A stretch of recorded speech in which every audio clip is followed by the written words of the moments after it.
Good evening. Welcome to WandrinDutch. Tonight I've got the pleasure of interviewing Joe from Escape Studio. It's a solo studio in development. Well, developing Song of Iron at the moment, which has been given the opportunity to work with the ID at Xbox program. How are you doing, Joe? Doing good. Thanks for having me. That was exciting. Yeah, no problem, no problem. I've seen quite a few people obviously seeing your game come out the other day and really interested to see kind of learn more about it. I know Jez from Windows Central, I think, is very keen to speak to you as well. So yeah, I'm excited about that. Yeah, that'll be a good interview. Jez obviously does a lot of good work for Windows Central, so you'll enjoy that one. Again, thanks for taking time to come along and speak to me about your game and project, especially such on short notice. I think I just tweeted you out, and yes, within minutes you jumped along and you were like, "Yeah, definitely up for that." Yeah. So we got it sorted relatively quickly. So thanks for that. But we will dive straight into it. First of all, my kind of keen question is what is the development process like on a solo project like your own? We've seen like solo projects, especially very recently. You've probably seen it yourself by that Chinese studio FYQD doing Bright Memory Infinite. Yes, how cool is that looking? Extremely cool. I know he mentioned as well his development kind of process, of course, does implement some sources externally. I think he's got a little bit of help with sound and things like that, but the vast majority of his development's internal. For yourself, is everything done in-house, or is that like in kind of in terms of outsourcing? Have you got anybody helping you with sound, or is it all done from all of the kind of resources you have? Is it all literally a solo project? That is the one place where I've just recently reached out to start getting some help. So it's like me, a composer, and some sound design. And so the music you heard in the that you got in the trailer right there, that's all new composition for the game. It's super exciting to be working with him. His name is GoesseN. He's linked in that trailer, so if people want to check out some more of his stuff, it's super cool. And like he's doing the vocals in there, which is awesome. And then so it's just the start of it. And I figure, if I put Song of Iron in the title, we better have some good music for it. So definitely. I'm really excited to get some really great stuff for that. So I'm looking forward to it. But other than that, it's all basically done by me. There's some assets from marketplaces, a lot of the environment stuff. There's a lot of Quixel mega scans, but characters are 100% built from scratch, animated and rigged by me. I do like all the layouts, of the levels. I do all the code for it, all that kind of stuff. It's all done by me. So. It's a fun process because you get to do whatever you want, and the vision of the game, I think, stays much more clean when you're doing it by yourself. I think that's one of the big issues that AAA studios can have. It's just a ton. There's so many people. There's so much sort of direction changes and opinions that a vision can get muddy, and then so it starts to feel not so clean. And I think that's why you see some really amazing stuff out of indie game developers, because there's not too many people messing up the concept, right, if you will. Oh yeah, for sure. We've seen that quite a few times with the big AAA developers. It's so many different inputs from different areas that, like you say, ideas can get muddied a bit. So you end up having far too much influence on one thing, and then the original design or concept kind of gets thrown by the wayside. It gets missed sometimes. It happens in movies too, right? Like I've worked in AAA studios, so I've gotten a peek on the inside, and then you see a movie kind of go south, and I know exactly what it is. It's just 15 people who think they know better, and then you end up with a little bit of everyone's idea, and it's gone. One thing I've kind of noticed straight away on the trailer is very much the design of the characters as well is very much more true to Viking lore in terms of the history of the game itself and how that game is built. Have you took more of a historic view on how you're creating the world as well, and going very true to the mythos of kind of Norse mythology and lore, etc.? So I want to represent the culture the right way, but it's not going to be. It's not like this isn't happening in Norway or somewhere. This is a different universe that's just going to really heavily reference the Viking culture and stuff. And I want that to be as true as possible. I've always found that there's way more interesting stuff in reality than when we just make it up from like one image of a thing from our heads. And so I want to grab as much real stuff as I can. I mean, weapon scale, types of shields, what they're wearing. Just it should feel as real as possible, and I think that will ground it all a lot better. I'm still playing if I want to use Thor and use Odin directly, or if I want to kind of like muddy it up a little bit and name them slightly different, but have it obviously be those guys or whatever it might be. But it should feel super true to that vibe, either way, I think. Yeah, I suppose one thing you've probably noticed this yourself, and not just in kind of TV shows that are like Vikings, or even as shown recently in the trailer for Assassin's Creed Valhalla, the original trailer that they put out.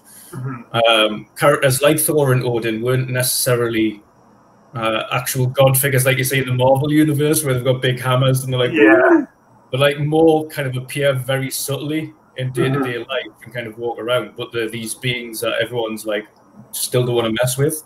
Right.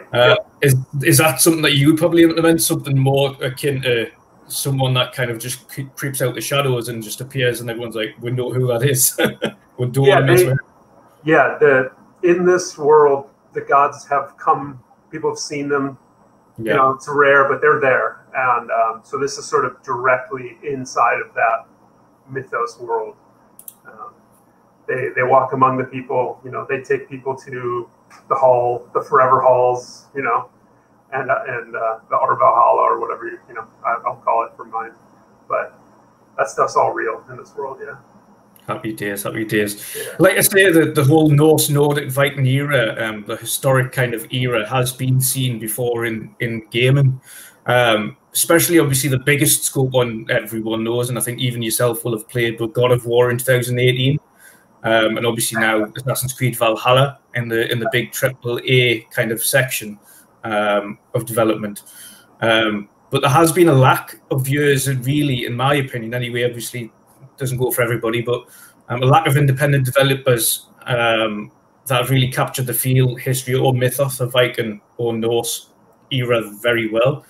To me, there's been a lot of more top-down kind of indie development Viking games. But even then, they haven't really explored or even really taken advantage of kind of all of the stuff that comes with the whole Norse mythology or feel of how kind of Norse lore goes. I think that's one thing that stuck out to me is your game, at least from what I've seen so far, and obviously I can't wait to see more. From what I've seen, it's the weaponry, the armor, the shields. You haven't fell into the trap of putting pointed horn helmets on, like a lot of people do. Because we know, I think you know as well, if you've probably doing your research, but that's more of a kind of a picture of Vikings from years ago that it necessarily hasn't been found to be true at all. Never wore helmets. The bullhorn helmets, no way. I really want to avoid kind of any of those mistaking cliches. I would way rather be true to the whole, what was worn, all that stuff. I think it's so much more interesting to be true to it. And there's so much more to it.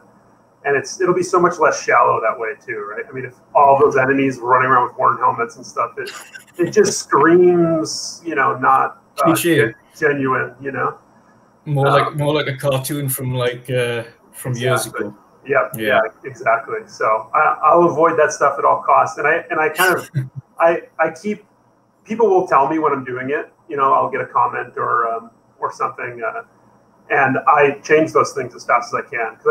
And there'll be things where I'm going to break it a little bit because gameplay will have to be important and all that kind of stuff. But as much as I can, I'm going true. And I always try to start from that position too. And then I'll push it a little too far. But I would way rather start kind of simple and then add stuff than go the other direction. So. Oh yeah, most definitely, most definitely. I've got the pleasure of working with the company that, well, I'm ambassador for the company that does all of the props and things for History Vikings. Nice. So I know if you were to implement true Viking clothing into a video game, it wouldn't look flattering at all. So I wouldn't recommend. Yeah. All these baggy like MC Hammer pants and things all the time. Well, we can make everything a little more fitted, maybe, but no, I mean, what inspired you to go down the route, especially for you? It is your first solo project, isn't it?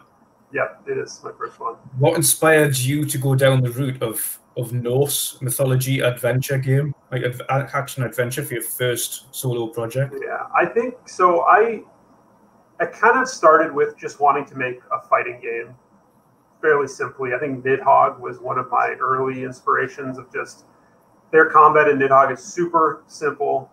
If you remember the first one, I mean, it was just these tiny little sprites. They ran back and forth throwing swords at each other, and it's sort of like a party game almost. And I was like, if I can make something simple like that, I'd be really happy. We'll see where it goes.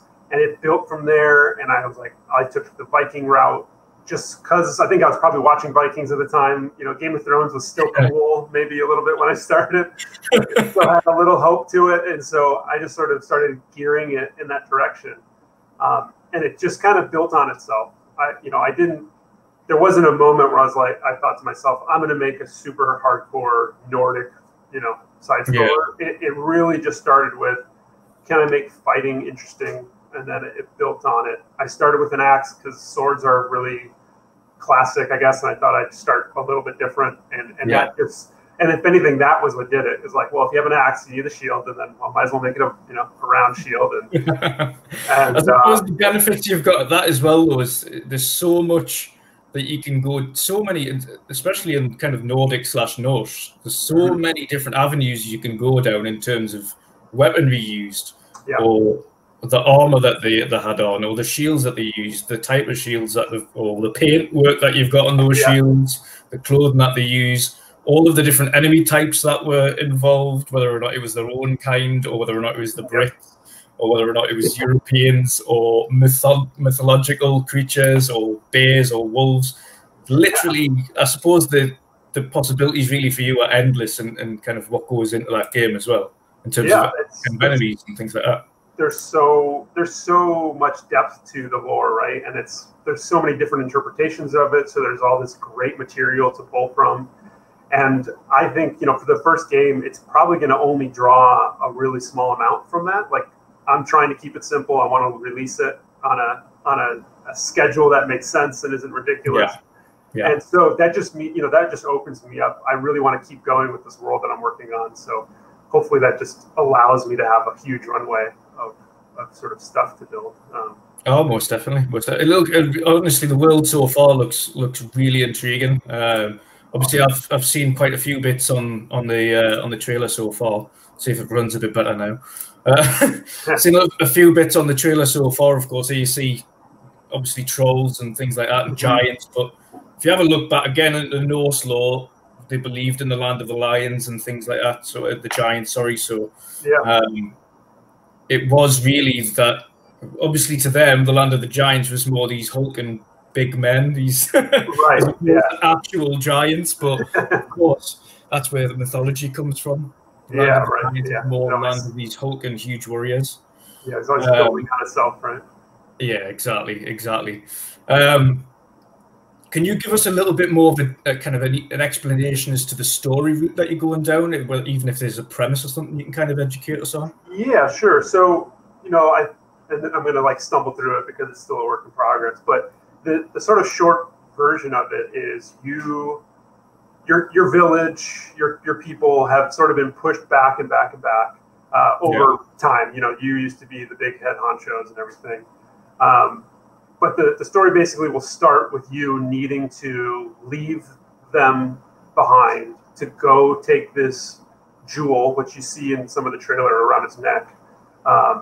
It's a it's basically a relic. It's going to allow you to ask for help from the gods, but you have to go to the temple high on the mountain to use it, and to ask for help and get help to stop this army from kind of finishing off your people.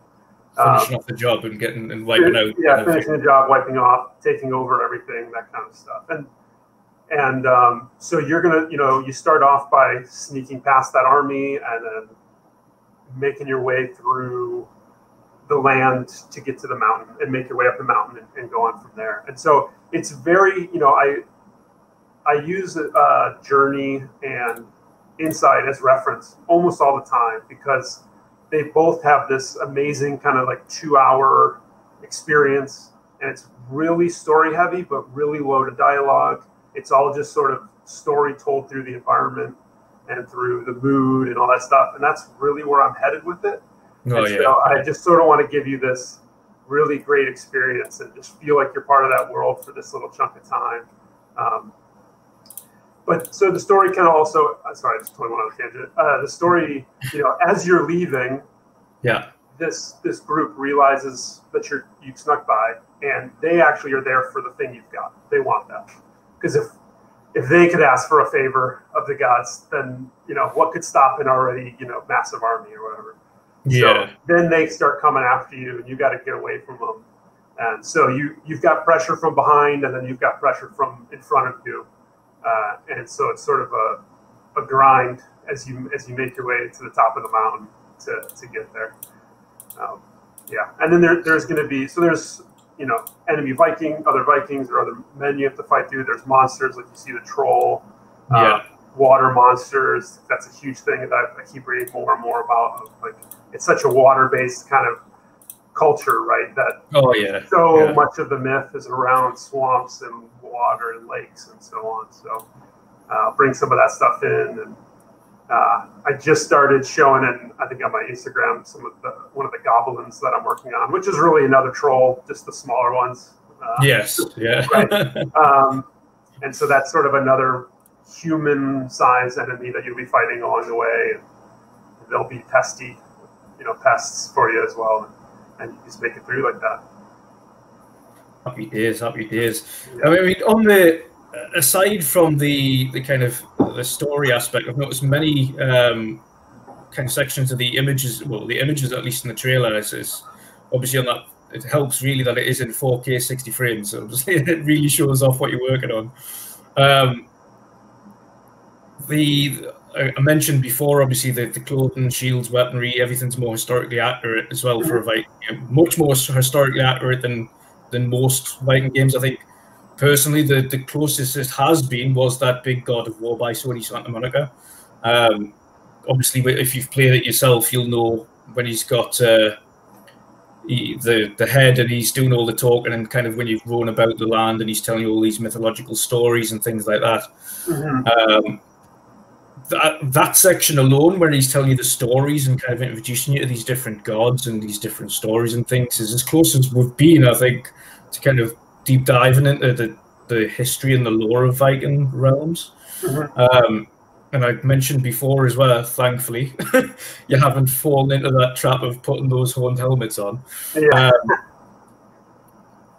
Aside from in the trailer that we've seen, where you've got the shield, you've got the axe, you've got the longbow. Is it a longbow, or is it just a regular bow and arrow? That's a good question. I should probably define that. It's somewhere in the middle right now. It's big enough that it fits on his back and he can draw it real clean. And obviously you've got the shield, but as you progress through your story, do you pick up other weaponry? Or is there any other shields or anything like that? Or so I think one of the things I think is actually unique about my combat that's maybe a little different than like God of War for sure, and a lot of others, is you're not going to be hanging on to your weapons very long. Like in a real fight or prolonged combat, weapons are going to break. You're going to throw them at someone, like you see me throw the axe a few times in the trailer. They're going to catch it, or they'll catch it on a shield or something, and then you've got no weapon, and so you can kick them. More like a real fight. More like a real fight. Yeah, I want you to kind of feel like you are in a brawl in a bar, and like you hit them with a chair, and then you step back and you punch them, and then you drop kick them and you pick up another chair or break a beer bottle over their head. And it's just, the whole thing will be about just using the weapons and spending them, and then grabbing whatever else is around. So I suppose that's what comes in handy when you're throwing that, and then your double kick comes into play, which we've seen. Yeah. So you run and obviously throw the axe, run, double kick, get the axe back off them, and start going at it again. Yeah, exactly. And then, if you take a few guys down, there'll be weapons laying around the ground, and you can grab those as you go. And so the weapons won't be much different. Like, you won't have a +10 sword or anything like that, because I want you to not worry about it when you're playing. I just want you to grab it, hit people with it until it breaks, chuck the handle at them, and then pick something else up.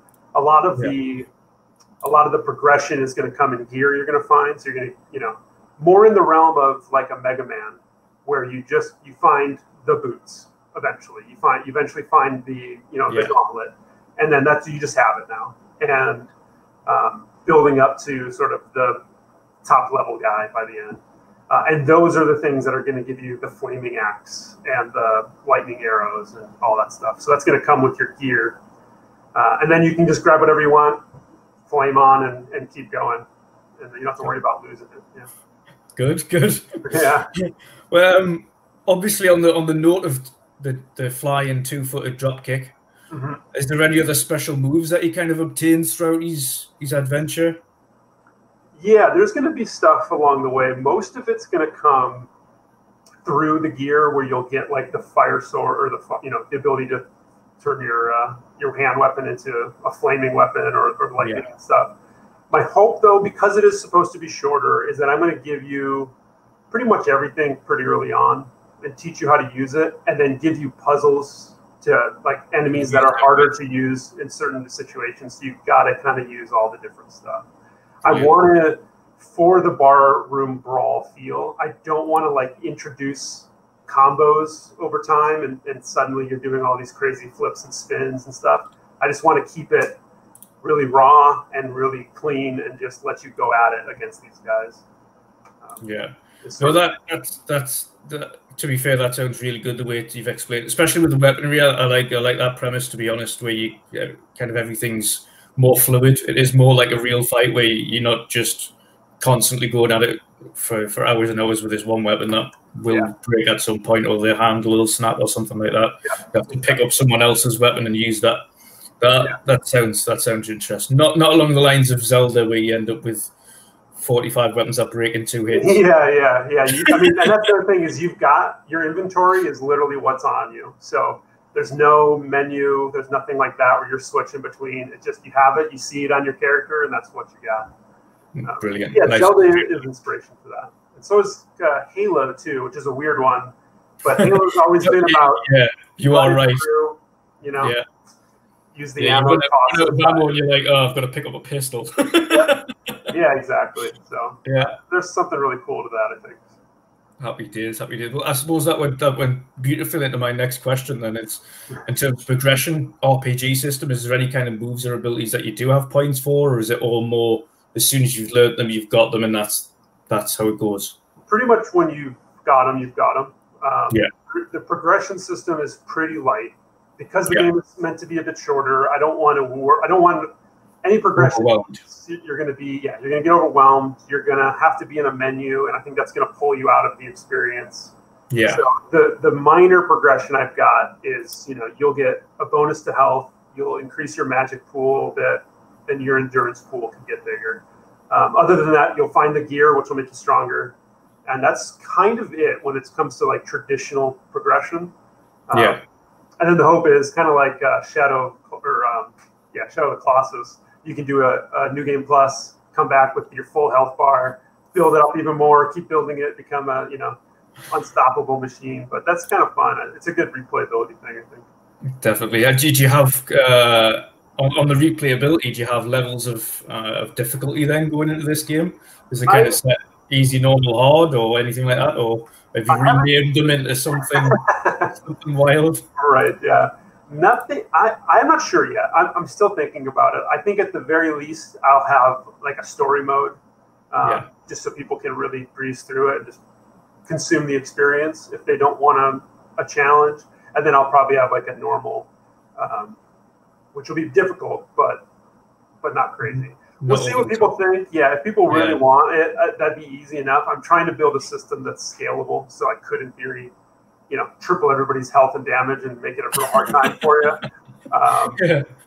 Kind of stuff or whatever it is. But did you play God of War 2018? I did. Oh, I loved it. Yeah. The Valkyries. Valkyrie Queen specifically. Oh yeah. Oh, they destroyed me. I was so bad against them. Yeah, I had no chance. Oh, that took a few tries. Yeah. It's more specifically with that one though, especially with God of War. It was getting the technique down. Once you knew the patterns, then you were a little bit better with it. But it did take a bit in getting around. I suppose with yourself, of course, if you're going for scale, it's not just scale of one enemy. It's kind of, are you going to keep some enemies still relatively easy to fight, and then the bosses are the ones that get harder, and you have to try and figure out how to get past them? Or that kind of stuff. I think I've always thought that cranking up health and damage is sort of an easy way to increase difficulty. I always prefer to think of like put time pressure on the player. So you want it to still play the same as it did in the easy mode, but you want to make the person who's really good now do that thing even more efficiently, and not necessarily make them beat up on a super, have to hit a guy 1,000 damage sponge. Yeah, exactly. I think it makes sense a little bit, but it would be so much more interesting to now, okay, you're really good, now be good twice as fast. Be really good and really accurate. So that was sounds like a better, more fun way of doing things is saying, right, okay, you think you're good, yeah. Do it quicker. Do it in 2 minutes. Do it quicker. Speed run it. Go on. Exactly. Happy days. From an earlier question, of course, obviously we were able to kind of witness the game that you've, after the event anyway, we were able to witness the game in obviously 4K, following the showcase. Is that the kind of performance target that you're going for then, 4K 60 frames, or is there anything kind of set in stone there, or are you potentially looking at work on higher frame rates? I suppose it depends on, is it a set target for PC, set target for console, or? Yeah, I think, right now I haven't optimized very much. I'm just sort of plowing through. And if I can do 4K at 60, just sort of generically across the board, I'd be pretty happy with it. I think it plays pretty good. And, if you can get the full stream going, like it does, it looks pretty nice. I'm pretty happy with it. 60 is pretty good for the fidelity of the combat.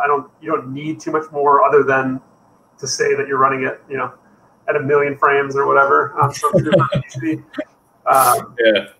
But if I think some people get carried away as well with frame rate these days. I think in certain games, depending on what you're playing on, in my opinion anyway, the difference between, especially if you're playing on a controller versus if you're playing with mouse and keyboard, the difference in noticeability of frame rate is vast. So if I'm playing on the computer, which I'm right in front of now, I can notice 120 frames if I'm playing with mouse and keyboard. Yeah. If as soon as I plug in a controller, however, and I try to play that same game at 120 frames, it's playing at 120 frames, but that does not feel like feel anywhere near the same with that controller as it does on that. And I suppose a lot of people have to take into a context. Do you want to push for that additional frame rate on console just for the sake of it? It's not going to feel too indifferent from it would if it was on PC at the same. Yeah. I mean, you're still using a controller, so it's kind of made, I suppose it's happy medium then, in that sense, isn't it? Yeah, and some of the TVs with the really high refresh rates, it'll just look better on them, even if the gameplay doesn't get affected too much. Yeah. It'll be nice to just kind of hit that as the benchmark. But I think that's sort of my goal, 60 4K. And I'd be so happy if that was across the board as much as possible. Oh yeah, most definitely. And I noticed it is saying that it is coming on Series X. Naturally, of course, at the Xbox showcase that was announced. Obviously, with the console coming around the corner, have you been luxurious enough to be given that dev kit from Xbox so far, or are you not? I don't have one yet. I just just got in with the team, or the Xbox at ID. Oh my God, I said whatever. ID at Xbox kind of group. Yeah. So I'm just sort of getting into all that stuff with them. But I'm not worried about like making it work really well, because I'm using a way underperformed PC compared to what they're talking about. So right. it should be totally fine. Yeah. So in comparison to the Series X, it's well above what? Yeah, it should be fine. You know, I have just recently upgraded finally to like a 2080 and all the nice shiny new stuff, but yeah, I've still got my way below their specs PC that I try stuff on too. So no, it's good. It's good to hear that it's not just us that are behind the times in terms of PC specs, and everyone's still catching up. It happens. Yeah.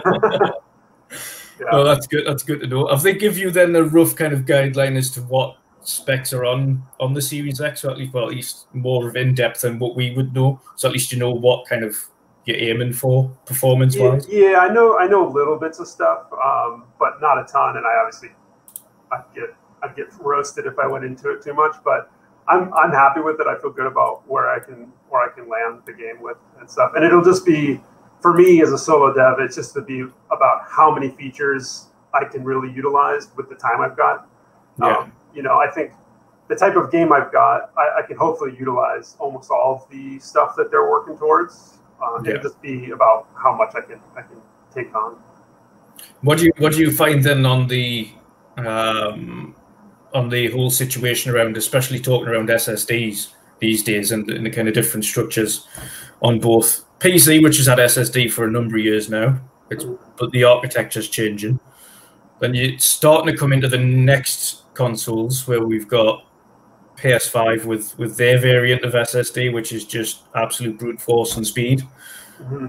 And an Xbox who are going, no, we're just going to stick around this kind of good mid-range, but we know it can be faster, but we're not going to force you to do that because we've got a storage solution that's a little bit different.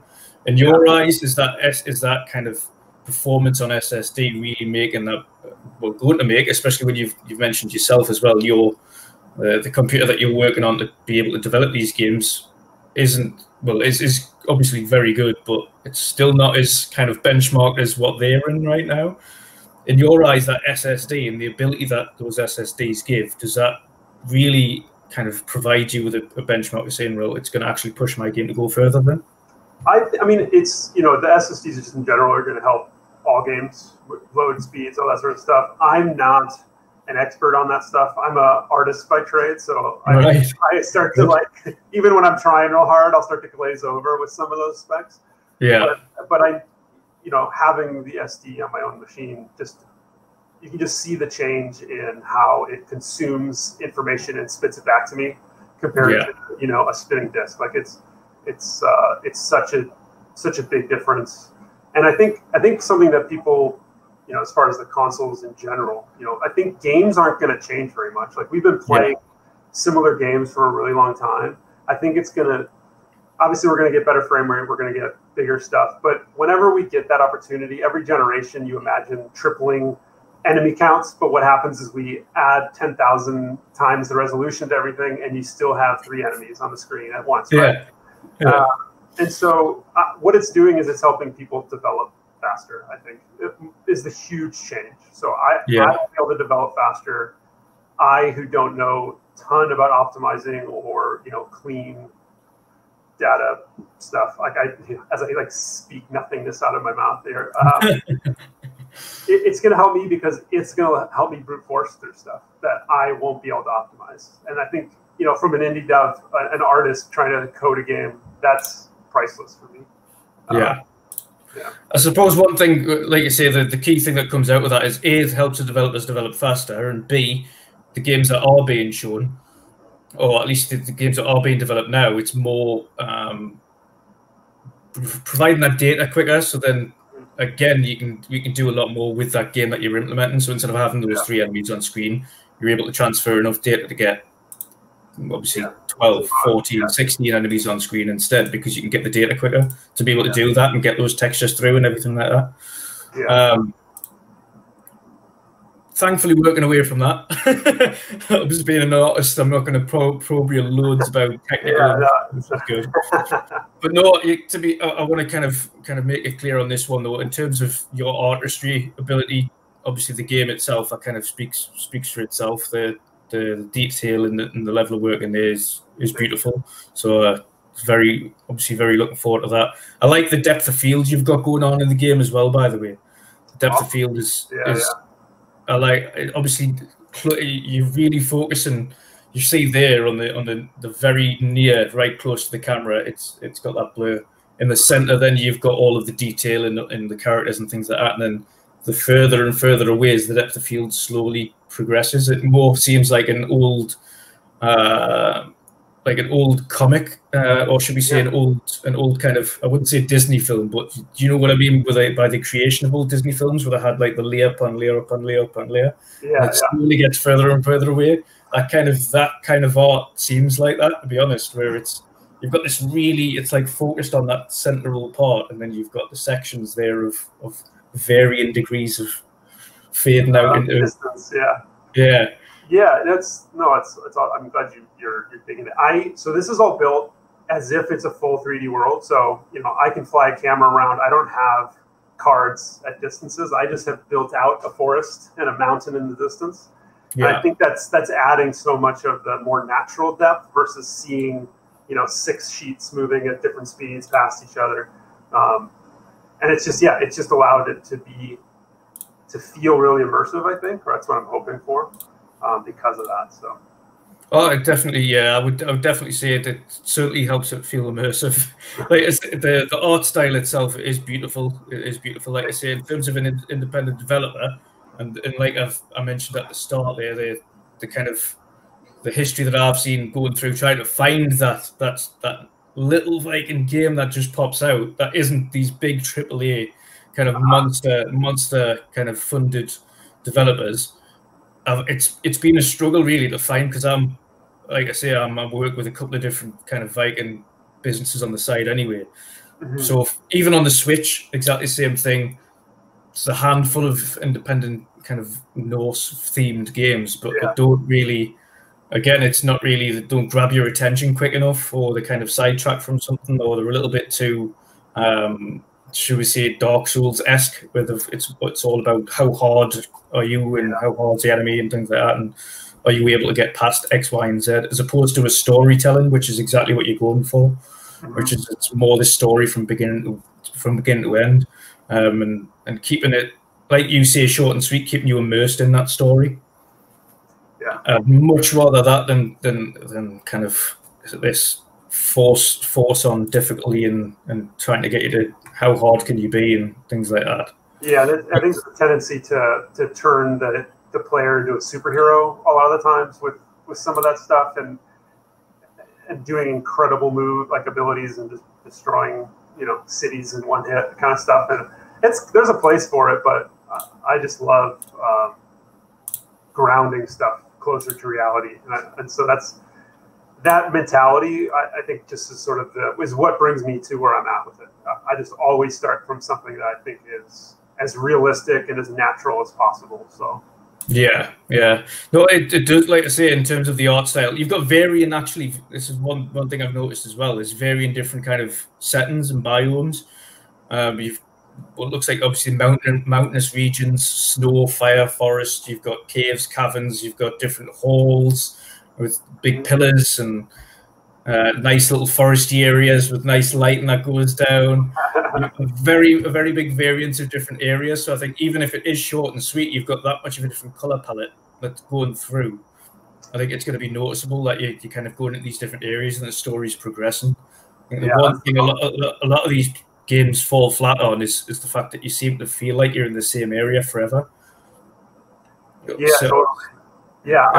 can see even from this trailer, it's a short and sweet trailer, but even from the trailer you can see varying different stages and different areas to explore, and some of it's fighting, some of it's hectic. You can see him running out of the kind of this. Let's have a look here. If we go back, obviously in the forest there, but you can see him right about there, where he's kind of running through the town here, and I'm guessing that's the beginning part of the game where he's kind of trying to escape. Yeah, some of that stuff. Yeah, that's sort of like the village under attack, and then. Yeah, and then you've got the mines there that kind of don't take this an offense, but the mines really just reminds me of Lord of the Rings. Is that where that's come from? Yeah, I mean, I love the Lord of the Rings, so it's inevitable that you're going to go there. But it's just sort of exploring. Some of the stuff is just pure exploration, and those will probably be goblins in the final game, but because you will be in caves and there'll be cave patrols in there and everything. But yeah, it's just I think along the lines of the journey stuff that I'm so inspired by, seeing things change and feeling like you're moving through from one place to another, and that's the progression of the story. Is the environment, right? And I'm trying, my hope is to have minimum to almost no dialogue if possible. And so if I can tell the story through the environment as much as I can, that's just going to help with that goal. And I think it makes the world feel more real. Like you said, if I was just in a forest the whole time, it just sort of, it gets stale, and it's all about pacing, and I want to tell the story through the environment. Well, like I say, it is noticeable. I've played quite a few games where you just tend to be stuck in the same area for quite a long time, and you're right, it does get stale, but it can take away from the immersion, and then then you lose kind of players' engagement in it, and then that's the least you want. And from this, I can already tell that there's quite a variance of different areas to explore and different kind of biomes and things like that. So. Very interesting on that. So it's I'm very, very much looking forward to seeing kind of all the different parts you've created. On that note as well, you mentioned before you've only just had the opportunity, or just started, I don't know how long for, but you've just started working with the ID at Xbox guys. How have you found working within that particular program then so far, and how have they kind of helped you with, or at least helped support you in your development process so far? So far, I mean, it has been pretty short, but so far it's been great. I mean, they're sort of some of the more classical things is they're super responsive to, questions from me and that kind of, I don't know where to start with this thing with you guys. Here's, throw a bunch of questions at them, and they're constantly responding to me and helping me out that way. Obviously, it's crazy big for my project to be in the show, the showcase pre-show and stuff, because it's already getting more attention and it gets more people's eyes on it. Yeah. So, right off the bat, it's hard to be upset in any way about that. Otherwise I'd be still squandering on my own, hoping that people see my tweets and stuff. So yeah, only at this point, only good things to say. No, that's good. That's good to hear. To be fair, I think this is one thing that there's quite a lot of people have been asking for, and it's for quite some time, is more work with IDs, with independent developers across the board. And I think Xbox, especially over the last few years, with this ID at Xbox program, have really been trying to implement that and trying to push it forward. And every big event that they do, they have either an ID at Xbox kind of reel of all the different games that they're bringing through, and all these different smaller supporters and smaller developers. And I think even seen that on the main stage of their show, they've got this new independent developer doing a it's the newest one that I've seen. I haven't seen anything like it. And if you watch the show yourself, you've probably seen it yourself. Was that kind of where they've done the drawings of the characters and they don't really move throughout, but then in the background you do? Yeah, I saw that. That looked really cool. Yeah, it was in terms of art style, it was so different to anything I've seen. The way it's designed kind of caught us off guard when I seen the 3D implements in the background as well. I was like, okay. Yeah. I'm interested in what that's all about, because it is gorgeous. That must have been so hard to do that for an entire game. That's so much art. Oh god, yeah. Well, you even seen them. It was like one painstakingly going over for hours on end, and they've got to do that for every little scene as well. It's I wonder how long that game is if they've got to do that. I feel sorry for the single artist. I bet they love it. I hope they love it. Oh god, yeah. Well, no doubt. If, like you say, it's yourself, you're an artist, so you love getting into it and developing the game. You see it as more of a game than developing in the first place, which is always a good thing to hear, because you obviously love what you do. Yeah, it's amazing. The design process for yourself as well, in terms of doing the art side of things, have you always been an artist? Is that something that you've? Yeah, I went right out of school I went to university or college for game stuff, and it was a program that kind of taught you a little bit of everything, and I latched on to animation, and I just went from there. And I right out of school, I started at Big Buck Hunter, like I told you before the show started, which is a hilarious little retro kind of thing. And then I've been animating in games ever since, and that's been almost 15 years now, I think. And I've never just animated. I've always sort of gotten myself involved with the design of it, trying to figure out how I could make animations that serve the design better, that would serve the player better. And then that just led to me wanting to make my own, because I would disagree with someone, inevitably, as opinions on art will always do. And I just kind of kept going from there, and I just keep dipping my toes into the more technical side of stuff, and messing around with Unreal for forever now, and finally kind of pulled the trigger to try it on my own. Copy. So is this the development progress completely new to you then, in terms of getting a kind of away from the artistry section and go more into the hard development of and things like the coding and the Unreal Engine? Is that new to you, or? Not totally new. I've never coded before, but I've done a lot of scripting. I couldn't quite tell you the difference between the two, but an engineer definitely would explain to you why I'm really bad. I've butchered that, but so I've scripted a lot off and on. Some of the engines that I've used in the past were very script heavy, so I've always had to go in and understand the system really well. But this is the first time I've ever had to kind of be an architect of a system and design and understand how that's going to scale across a game, and then go back and redesign it because it didn't scale across the game, and really from a fundamental standpoint, like understand some stuff that I've never understood before. So that's been pretty tricky, but I use blueprints through Unreal, and that's a very artist-friendly way to code.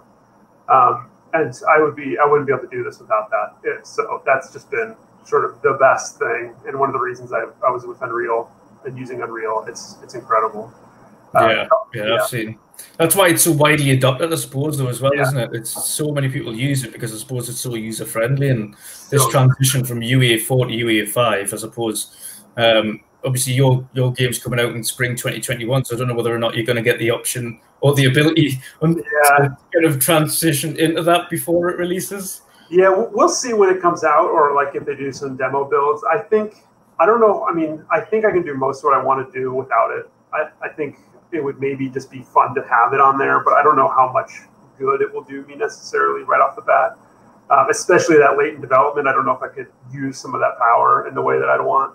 But we'll see how it goes. I think it's probably safe to say that I'll be on 4 still when we launch, but I don't think anyone will know the difference, especially at the indie level, like of what I'm able to do. I don't think. Yeah. Well, to be fair, if you have a look across the board on what's been done on Unreal Engine 4 across the years, even so much recently, I like varying art styles up and down, especially throughout gaming.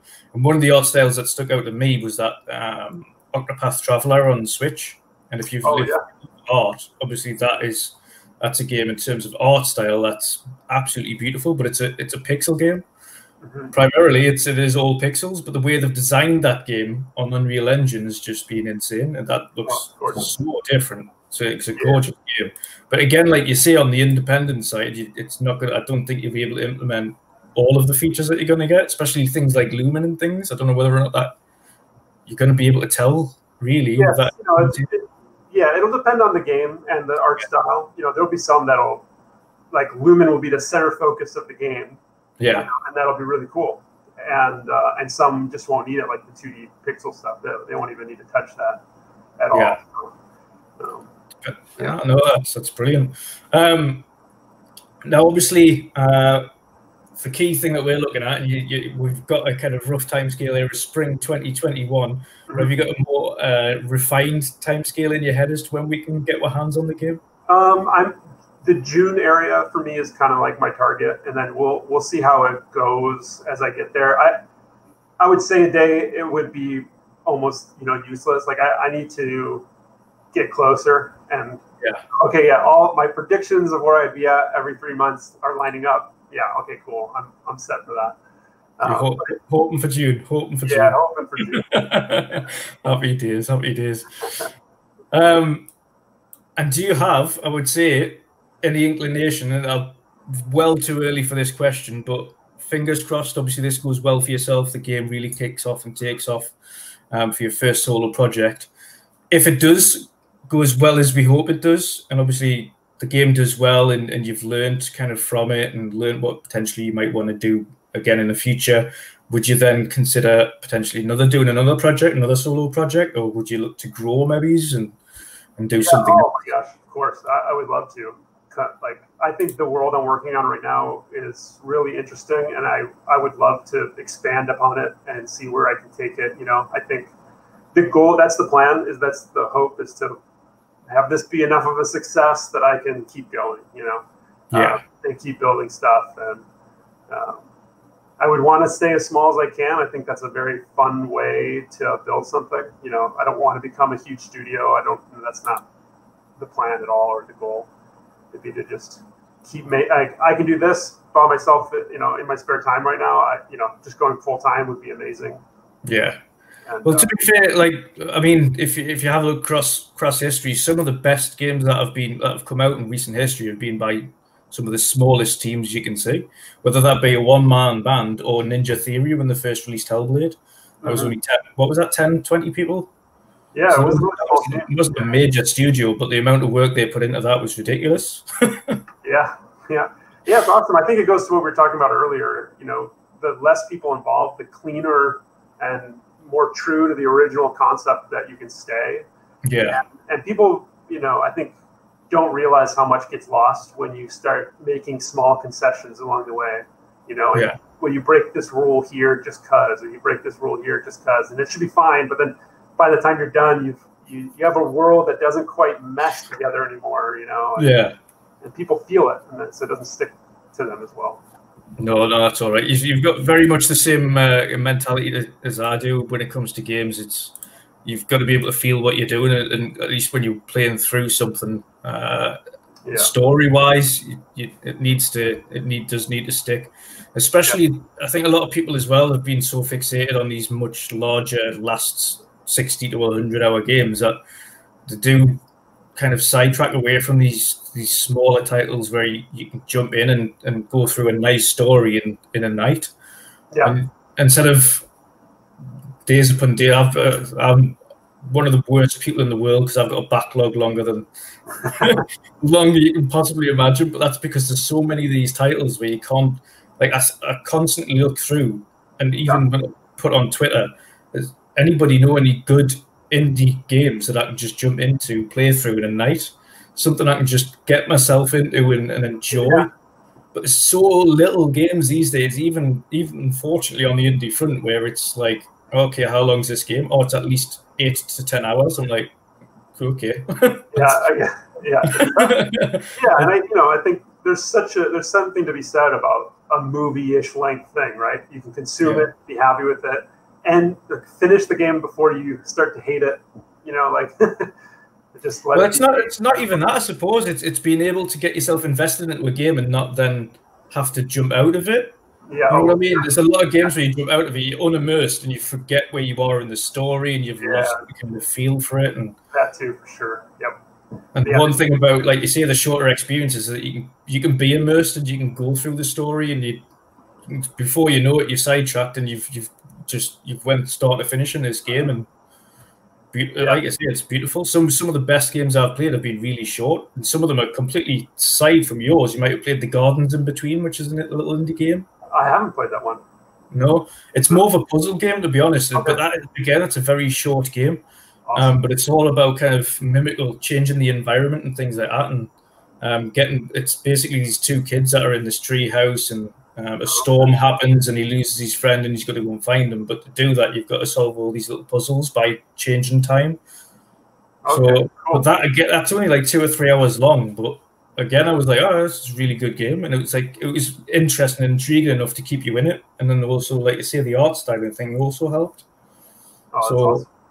Yeah, that's what I look for. And especially in an indie game and an independent developer like yourself. I'd much rather a short and sweet experience that I can actually engross myself in than something where I'm going to pick up it. You have to put it down. It's not because you don't want to stop playing it, but we're adults. We've got to go to work.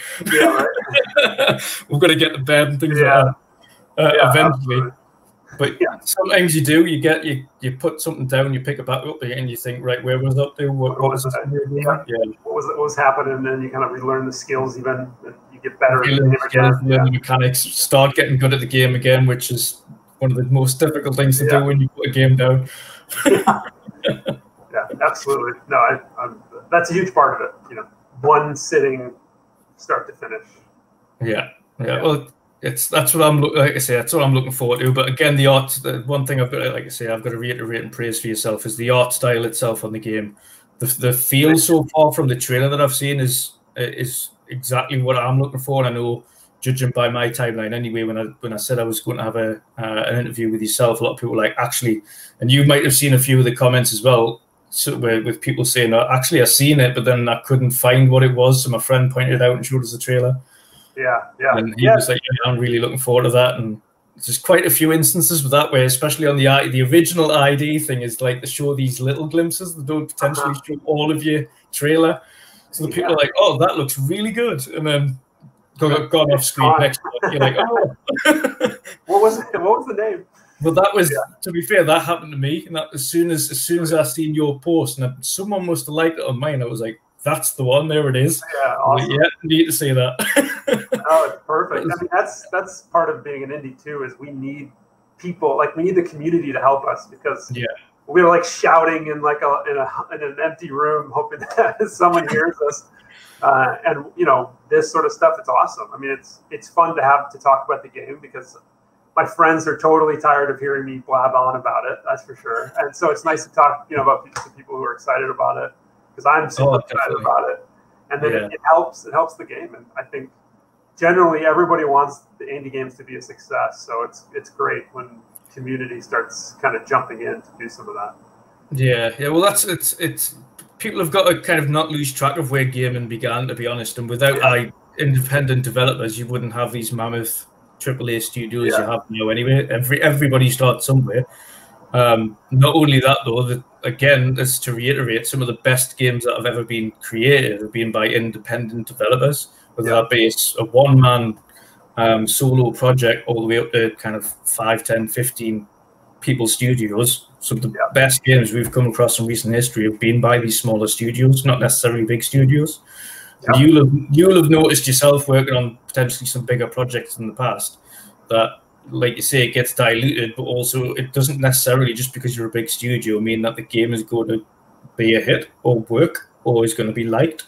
Yeah, you never know. You never know. It's always a toss of the dice, right? Yeah. And I think, they're always risk averse. It's the same as film, right? Film makes everything safe. Yeah. In hopes of getting as many people to like it as possible, but it makes them not try stuff. And so we get very, very similar things over and over again. I think the gaming industry is very similar. Yeah. Sometimes that's good. I mean, Call of Duty's are still good games. Everybody plays them, right? But it is like, okay, I've done this. All right, cool. Move on. Yeah. It's just more of a safety net, isn't it? More than likely these days. It's more just like, I know that. I'll play that. Yeah, exactly. As opposed to trying new things. I'm very much an advocate for not only the independent developers' IDs, but an advocate of trying something new and just chopping and changing and throwing something on. I'm so eclectic with the game and that I play. I'm not like, I don't just jump on something. Like, this is why, again, Game Pass for me is also something that's really pushing it out, because it helps so many independent developers as well. Yeah. I don't know whether or not have you been pushed for putting it on Game Pass yet, or been asked if you want to do that? I'm not on it for launch. I don't know how much I can say about that process, but the hope is that eventually I can be part of that program. It is they have, that's like all on their side. They decide on how to deal with that, all that stuff. Yeah. But it'd be awesome. I mean, it's that for me just means more people can play the game and check it out. So I think that's great. But I won't be at launch. Yeah, no, that's all right. To be fair, I'll be picking the game up anyway, so it doesn't, to me, that doesn't bother me. But I think, especially when it comes to programs like that, especially when it comes to independent developers, is such a big thing because it just broadens the horizon of few players the game. Like I say, thankfully for me, I'm somebody anyway that will just jump on and play anything that's there just to see what it's like. Yeah. Like, right, okay, let's see what this is all about. I don't mind it. It broadens your horizons. You have to do that, otherwise, like you say, you're just so one-track minded. And I don't think that helps anybody in gaming, does it? And I suppose, like you say, you've worked on some eclectic games from Big Buck Hunter, one end of the scale all the way up to Halo 5. a few MMOs, and then Halo 5. Yeah, it's great. I love, and I tell people all the time. People asking me about like being in the industry and all that stuff, and it doesn't matter where you work if you're enjoying it. And so I've had some of the most fun on Big Buck Hunter I've had in the entire industry because it was this small team and it was super funny. We were making a goofy game, and and then we just had fun, and that's sort of one of the best parts about being in the industry. Yeah, I suppose a lot of people lose sight of that as well. You got to have fun, especially with like the game itself and making the game. Sometimes working on a light-hearted game, like you said, like Buck Hunter. Yeah, you gotta. It's gonna be light-hearted. It's gonna be fun. It's gonna be silly, and you're just gonna have fun with it. Yeah, and you get art side. I mean, everybody will get emotional when decisions are being made about the game you're working on, but you get so invested in it. You have to be able to like let stuff go, still go and have a beer with everybody at work and stuff, and have a good time. And a studio that encourages that is the best place to be, whatever the game is you're making. So. Yeah, that's always good. That's always good. Well, I think I've kept you long enough anyway. I've been on an hour now. Thereabouts. Quite fast, yeah. Time flies when you're having fun. Exactly. But no, thank you very much for joining this evening. It's been an absolute pleasure and an honor to have you on. Thank you. Obviously, not just myself, but obviously many others are really looking forward to playing this game. I think you've seen on Twitter as well the amount of people that were quite excited that I was just having you on to have a kind of speak about this. But also people that were kind of saying, actually, that game looks awesome. I kind of want to know more. So no doubt they're really looking forward to kind of seeing you when you come onto ID at Xbox next year as well. Yeah. Obviously, before we go, can you let everybody know kind of where they can find more about the game, where they can kind of pick up more information about the game throughout its development and things like that? Sure. I'm on, and you can see it on their Twitter, YouTube, Instagram. I've got a Discord up. You can find basically anything on my site, which is songofiron.com. It'll link you to any one of those, whatever is your favorite one. If you just Google Song of Iron, it's pretty much the only thing you'll find on it, the first couple things. I mean, whatever you guys want to help follow me on or share with friends, I mean, it's awesome. Like we were talking about, you miss it that fast and then it's just gone and you forget about it. Oh, definitely. Well, like I say, thankfully, not only me, but Jez at Windows Central is going to be jumping in a conversation with you, so no doubt you're going to be getting quite a bit of he's going to be asking a little bit more in-depth questions than I will, no doubt. This is a great warm-up for him. Thank you. Most definitely. No, you're very welcome, and like I say, thank you again for coming on. Yeah, absolutely. Thanks for having me. No, that's no problem at all. No problem. Well, thanks to all the viewers as well that have come on tonight, and obviously all the different questions I've seen there in the chat. And all the different points that you've put across there. Obviously, I'm WandrinDutch, and obviously special guest there, Joe from Escape Studio, and obviously his game Song of Iron, which comes out roughly spring 2021, with the hopes of being out in June 21. So fingers crossed on that one. We'll get our hands on it there. Lastly, I'm going to be back on again for my own podcast. This Wednesday at 8 o'clock GMT, which is 3 o'clock EST, with my regular panel members, which will kind of break down not only this game, but all of the kind of games from the Xbox Showcase. So thank you to everybody for coming along, and have a good night and enjoy your gaming. Thanks. Thank you.